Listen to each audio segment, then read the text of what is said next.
a la asambleísta, la abogada Joana Moreira. Ya la tenemos en pantalla. Ya la tenemos en pantalla. Le vamos a dar la bienvenida en esta mañana.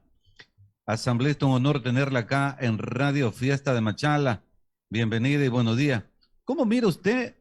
Yo sé que el tema de ustedes es por el tema de la ley que fue aprobada en la Asamblea, por el tema de la ley del aborto. Pero esta semana ha sido una semana, por ejemplo, empezó con el paro del sector bananero, cerraron la vía Punta de Guineo, de Racimo de Guineo, en la vía Guayaquil. Ahora, de acuerdo a la información que se tiene, hay paro del sector minero. ¿Qué está pasando en el país, abogada? Bienvenida y muy buenos días. Adelante, la vemos, la escuchamos. Hola, asambleísta, buenos días Muy también. Hola, ¿qué tal? ¿Cómo están? Alberto, muy buenos días. Marco, gracias a Radio La Fiesta por ese espacio, la oportunidad de poder compartir con ustedes. Siempre es un placer poder estar en contacto, sobre todo con las radios de mi provincia de Lores. También mandarle un fuerte abrazo a todos los orenses y desearles una excelente jornada de trabajo. Bueno, creo que es lo que ha pasado desde el inicio de este gobierno. Lamentablemente no tienen ministros, no tienen un tienen gobernadores en cada una de las provincias que les pueda ayudar a solventar estos problemas, que puedan estar en constante contacto con la ciudadanía, poder articular acciones para evitar justamente estos paros, estas protestas, porque al final lo que siente la ciudadanía es que no hay quienes escuche y hay muchas promesas y muy pocas se cumplen. Nosotros por nuestra parte en la Asamblea Nacional hacemos el trabajo de fiscalización, pero si el gobierno no comprende la importancia de estar articulados, la importancia de tener un equipo que entienda la política y que entienda el sector y que entienda sobre todo las problemáticas de nuestros hermanos ecuatorianos, lamentablemente poco o nada va a cambiar en nuestro país. Son las 7 de la mañana con 11 minutos, asambleísta. Un gusto poderla tener aquí junto a nosotros una vez más. Gracias por acompañarnos. Paro bananero en Naranjal, paro minero en la Ponce Enríquez. Ambos tramos interfieren al transporte que viene a Machala y del transporte que va a Guayaquil. Un malestar todito el día y madrugada de hoy, estimada asambleísta. Una situación que se vive en el país bastante calamitosa. Hay reportes en estados, en el Facebook, en todas las redes sociales, de que se han amanecido haciendo la cola. ¿Qué es lo que está pasando en el país, estimada asambleísta? Bueno, no hay respuesta por parte de un gobierno, no hay la atención que se requiere a aquellos sectores productivos de nuestro país y como bien lo manifestaba, no hay una articulación directa entre las carteras del Estado, entre las direcciones provinciales y el gobierno como tal.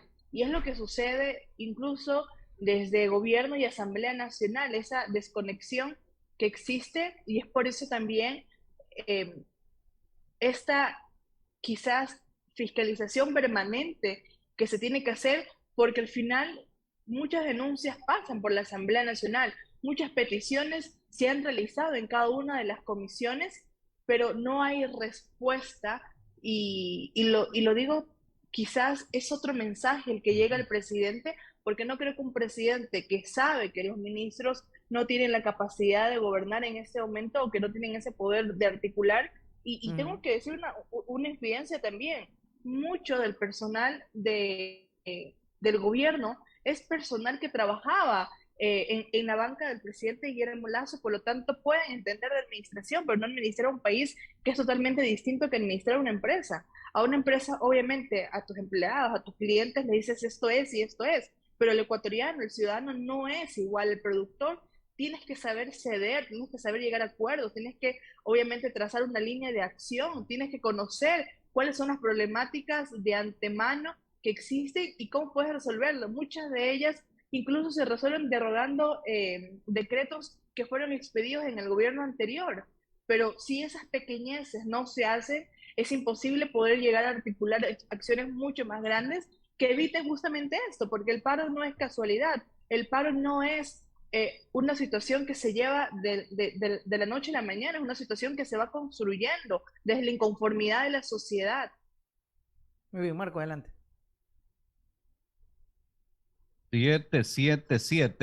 7 de la mañana con 14 minutos. Usted es una de las de las que apoyó la ley del aborto. Usted es una de las que apoyó la ley del aborto. ¿Por qué apoyó Joana siendo usted mujer? Adelante. Bueno, precisamente por eso, ¿no? Por ser mujer, porque conozco cómo y cuál es la realidad que vivimos nosotros, el tema de la violencia de género constante en las distintas áreas en las que nos desarrollamos y en las que estamos vinculadas, la realidad de cómo Ecuador en Latinoamérica es uno de los países con más alto índice de embarazo adolescente, que 3.000 niñas al año paren en nuestro país por causa de violación y que esas violaciones, la mayoría son por un miembro cercano al núcleo familiar, que si no es el padre, es el hermano, el abuelo, el primo, el tío, el vecino, y que muchos de esos casos se esconden dentro del hogar para evitar, como ellos dicen, la vergüenza y no lo denuncian y forzan a muchas niñas a convertirse en madres, arruinando su proyecto de vida y sobre todo condenándolas a un acto de tortura, que no lo decimos nosotros, incluso organismos internacionales han reconocido que forzar la maternidad en una niña es un acto de tortura que no se puede soportar en nuestro país. Sí, la interrupción del embarazo no puede ser y no va a ser la solución al problema de la violencia que se vive en este país y lo reconocemos, pero sin embargo, sí es una opción al momento en el que no tuvieses la oportunidad de evitar o de consentir una relación sexual y que te encuentras en un estado de gestación y tener la oportunidad de tomar una decisión entre si continuar con el embarazo o interrumpirlo es dignidad. No podemos forzar decisiones sobre cuerpos de otras personas, sobre todo de niñas. Yo siempre quiero justamente que ustedes puedan ver el rostro de una niña de 10 años cargando un embarazo, teniendo que cargar en sus brazos, luego a otro niño cuando lo que debería tener en sus brazos es un muñeco, es un peluche, estar jugando con sus demás amigos y no haber pasado por un proceso de tortura, de violación, de abuso y después de un embarazo, porque lo único que les interesa a algunos sectores del país es que tengan que terminar el embarazo, no les importa lo que viene después, no les interesa que el proyecto de vida como tal está acabado, que tienen muchas de ellas situaciones económicas precarias. Y esas son las realidades. Y cuando tú piensas en eso, dices, ok, hay que darles la opción. Y es lo que hemos hecho. Yo aplaudo siempre la valentía de aquella persona que ha sido violentada y que decide terminar su embarazo, pero también aplaudo la valentía de decir, no, eso no es lo que quiero para mi vida y no tengo por qué forzar a otras situaciones. Creo que es el derecho a la libertad que tenemos y que debemos tener las mujeres. Siempre existe esa opinión de Asambleísta. que si los hombres se embarazaran, fueran ellos, quizás Ujú. el aborto hubiera estado penalizado hace muchísimos años y no Sí. es lo mismo con nosotros. Hoy día el presidente de la República justamente sobre este tema ha anunciado que se referirá a nivel nacional en la noche. ¿Usted cree, asambleísta, que el presidente vete este proyecto? Él lo ha anunciado, había manifestado justamente el vocero Ujú. oficial Sí. del gobierno que iba a presentar el veto el día de hoy. Esperemos que el veto sea un veto para construir una mejor ley, no para interponer más barreras y limitantes. Si la limitante va a recaer sobre las semanas, bueno, es un proyecto que en la práctica no va a servir para nadie, solamente para cumplir con una sentencia de la Corte Constitucional en la forma, pero no en el fondo, porque los plazos obviamente te van excluyendo aquellos sectores que tienen doble más vulnerabilidad y eso es lo que lamentablemente puede pasar. Esperemos la verdad que sea para construir y no para poner más limitantes y barreras. Muy bien. Tengo otra pregunta. El asambleísta Villavicencio muestra inconformidad con el trabajo de la Asamblea Nacional. Hace unos días también lo hizo el asambleísta César Ron, quien incluso decidió renunciar a su curul de asambleísta. Todo aparentemente por una inconformidad de los asambleístas, de ciertos asambleístas, por la amnistía que se otorgó a 268 personas en un paquete que incluye actos o a gente que propició actos violentos, especialmente en la capital ecuatoriana. Le pregunto directamente a usted, asambleísta, ¿votó a favor o en contra de esa amnistía o se abstuvo? Yo estoy a favor de los luchadores sociales, voté a favor de aquellos que fueron perseguidos políticamente por haber luchado justamente por el derecho al agua, a la naturaleza, por muchos de ellos comuneros que no tienen la posibilidad de poder contratar un abogado y que nosotros, desde nuestros despachos, acompañamos durante el proceso para que puedan completar los requisitos para poder tener una amnistía. En el plano político hay muchas decisiones que hay que tomar de último momento porque es la única posibilidad que existe, lamentablemente, por posiciones radicales de otros extremos. Yo no voté por todos, pero sí voté por su gran mayoría que pertenecen a estas comunidades y que han luchado y que han sido perseguidos y que en octubre de 2019 se levantaron contra un gobierno totalmente opresor y que recibió toda la fuerza policial de María Paula Romo. Y hay que decirlo, muchos de ellos perdieron la vista. Y por lo tanto, sí, yo creo en la lucha social, creo en tener que exigirle muchas ocasiones en las calles al gobierno que nos cumple, que cumpla con el ciudadano de a pie. Y por eso no creo que esas situaciones sean una inconformidad, la verdad, César Ron, le tengo muchísimo aprecio, siento que es un caballero y lo que es una decisión totalmente política, se acercan las seccionales y la Asamblea Nacional ha desgastado algunos cuadros y algunos cuadros ha impedido que puedan tener esa proyección, así que para mí es una decisión totalmente política y no me extrañaría que César vaya a participar en las seccionales y por lo tanto se dirá lo que realmente es lo que sucedió y lo motivó para él salir de la Asamblea Nacional. Marco, adelante. Son las 7 de la mañana con 21 minutos, 7 con 21 minutos, acá en Radio Fiesta La Grande de Machala. ¿Ustedes no han pensado llamarlo al ministro de Energía, Minas y Petróleo? Tengo entendido que así es ahora, se maneja este ministerio, para conocer con exactitud a dónde está yendo la plata por concepto de la venta del petróleo, que está en cerca de $130 el barril de petróleo, pero con el compañero Alberto comentábamos acá en la radio de qué sirve que se ponga el barril de petróleo a más de $100 si la gasolina sigue subiendo de precio. Ahora el Ecuador ya parece Estados Unidos, que en las carteleras de la gasolinera aparece la gasolina super a $4.16, creo es, 4.16 centavos, y aparece la gasolinera de Estados Unidos. El galón de gasolina super tiene ese costo en los Estados Unidos. Dicen que es por los derivados del petróleo, es decir, se manda el crudo, lo elaboran y esos derivados lo mandan acá y por eso que resulta cara la gasolina.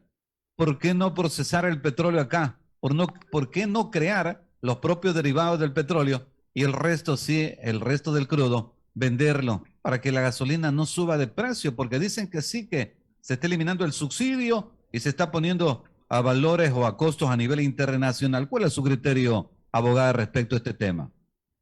Bueno, comentarles que he hecho justamente una solicitud al ministro en relación con el precio que se ha elevado del petróleo y justamente los ingresos que va a tener nuestro país, porque recordarán ustedes que la ley tributaria es justamente por eso, ¿no? Por un déficit que existe, por una crisis económica en relación con los fondos que manejaba el gobierno y por lo tanto esta ley que ingresó por el Ministerio de la Ley que afecta a la clase media, a las clases populares de nuestro país, es una medida para poder tener ingresos permanentes a través de los tributos hacia el Estado. Cuando tenemos el precio elevado del petróleo, pues obviamente hay que hacer recálculos, hay que nuevamente poder tener incluso en el presupuesto, que fue lo que criticamos, nosotros en el presupuesto que se presentó a la Asamblea Nacional, manifestábamos justamente eso, ¿no? De que el precio no se iba a mantener en $50, que quizás subía incluso 70, ahora los precios son mucho más altos y por lo tanto hay que hacer un cálculo nuevamente acerca de los ingresos que va a percibir el gobierno. Por lo tanto, esa información yo la he solicitado, estoy esperando que pueda llegar a mi despacho o si no, de cumplirse los 10 días que establece la ley, activar el artículo 75 de la Ley Orgánica de la Función Legislativa para que el ministro comparezca a una de las comisiones especializadas para que pueda dar respuesta a aquello. Sí, una de las exigencias también incluso de nuestra parte ha sido el que se pueda parar el tema de elevar el precio, pero sin embargo creo que la ciudadanía también debe conocer el trasfondo de esto.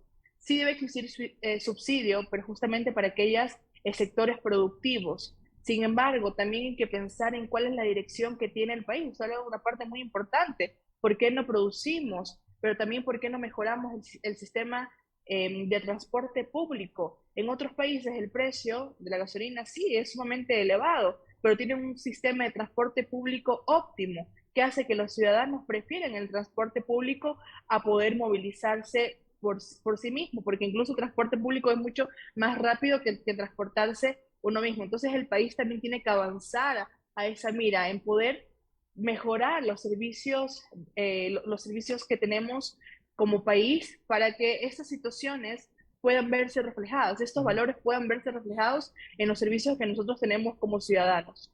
Bien, asambleísta, me indican que tiene que cumplir con otras actividades. Sí sería bueno que se pueda agendar una próxima entrevista porque hay tantos temas que tratar y también pues cuando esté por acá en la provincia del Oro, ojalá y pueda pasar allí en el tramo de la vía Guayaquil cuando usted se dirija acá o no sé si a lo mejor viene en avión para que nos acompañen en los estudios y poder tratar algunos temas junto al pueblo que la eligió, que le dio el voto en las pasadas elecciones asambleístas. Hay tantas cosas, como le digo, que se quieren tratar. Hay gente que también quisiera hacerle consultas a usted. Acá por interno nos están escribiendo, pero será para una próxima. Agradecerle en esta oportunidad, estimada abogada Joana Moreira, porque también queremos hablar acerca de el proyecto urgente de la atracción de inversiones. No sé si tiene unos segundos para que nos indique en qué instancia se encuentra el proyecto en mención. Claro, Alberto. Bueno, la ley de inversiones ya fue ingresada a la Asamblea Nacional, ya se ha presentado el informe para primer debate que estuvimos debatiendo este día domingo en el Pleno de la Asamblea Nacional. Se han presentado un sinnúmero de observaciones y justamente esta alerta que nos levanta, cómo el presidente en menos de 6 meses ha presentado dos proyectos económicos urgentes y que estos proyectos obviamente son excepcionales y que deben ser para justamente reactivar la economía.